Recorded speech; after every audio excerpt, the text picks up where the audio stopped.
1917 is okay. It's a good film. It's a good war film. It's not the best. It's certainly not award-winning, an Oscar nominated, BAFTA nominated film. It doesn't deserve that, but I just don't think it's worthy of that. It's not.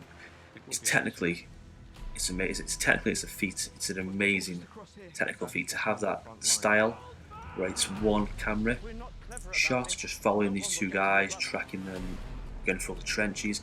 I mean, the first act of this film, where you go to the trenches and they go through, they meet the commander, they get the orders to go and sort of battalion from attacking to walk into a trap for a massacre. So the stakes are quite high.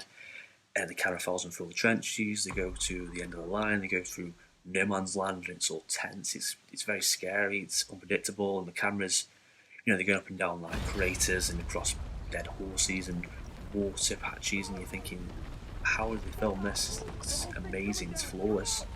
You go into an enemy bunker, and it's dark, it's tense, it's scary, and I was thinking, wow, this film's really intense. How they filmed this, I'm really enjoying this. But then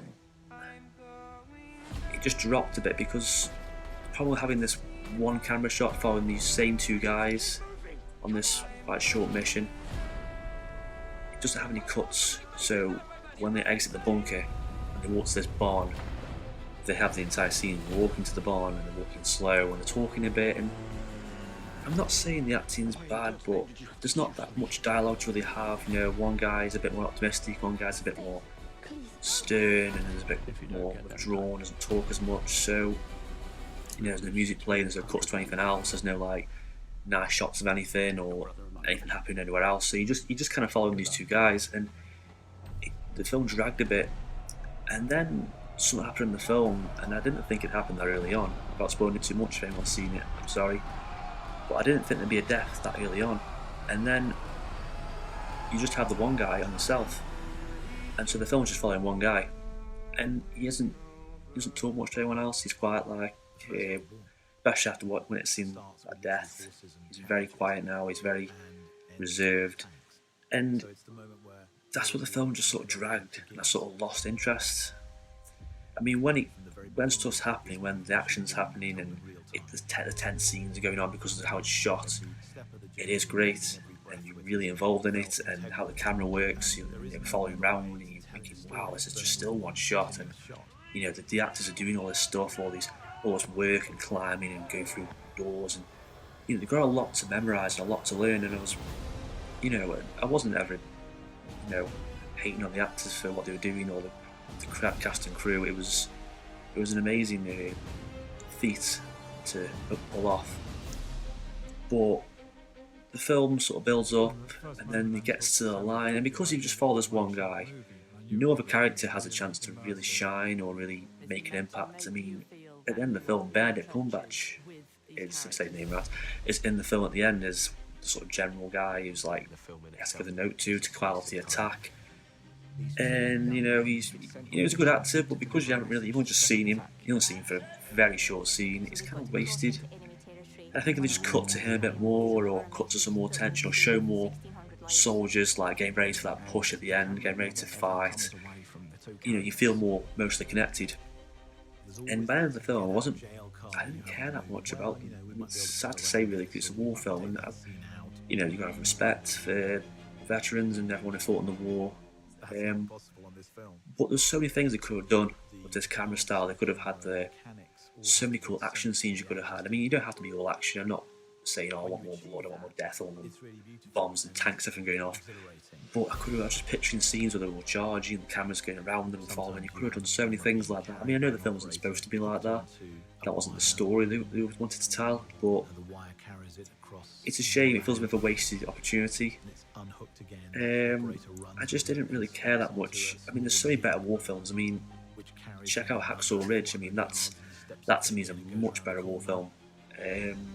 Underappreciated, probably just because of Mel Gibson and his extreme views. He said something a while ago offending many people, and now he's sort of blacklisted from Hollywood. He's kind of cast away a little bit, and Hacksaw Ridge deserves a lot more credit. It's a great story. shot really well, acted amazing. The action scenes intense and brutal, and it's a really uplifting, inspirational film to watch. It's fascinating. I never knew the story of this Desmond Doss and what he did, and that film impacted me a lot more than this film did. After watching Hacksaw Ridge, I was just emotional. I was like, wow, I really enjoyed that film. That was like a story. And 1917, I didn't really care. I mean, I watched it a week or so ago, and I've already forgotten the name of the main characters. I forgot what their names were. So it's not. I mean, it's not a bad film.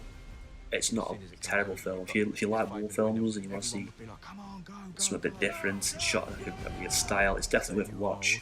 But it's not the best war film. Saving Private Ryan, better. Hacksaw Ridge, I said.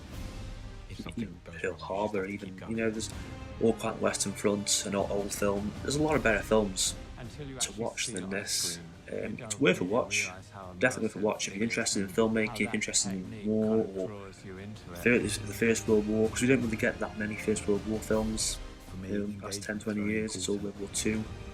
So it's nice to have a change of pace, and the atmosphere was different, the trenches and how the combat was fought out. But sometimes in this film, then you can sort of tell. Eventually, you do sort of catch on to how they're doing the tricks of the camera, how the edited works, how they've, something will happen and it'll be like a weird transition and a weird they drop behind a brick or it'll go behind something and you can tell this is where the cut was, and eventually you start noticing a bit more. It didn't take me out the film, but I was kind of looking for him a little bit because I lost interest slightly in the film. Sad to say, but it was just the main character didn't really have the charisma. I wasn't really rooting for him because he had no backstory, because there's no cuts to any. We didn't get to see anything of him in the past. We didn't see what he went through or what he's been. He had no arc really. He just sort of was the same character at the start of the film, same character at the end of the film. He just didn't say much. He was a good. He was a good guy, but he didn't really have anything really going for him, and I didn't really care that much for him.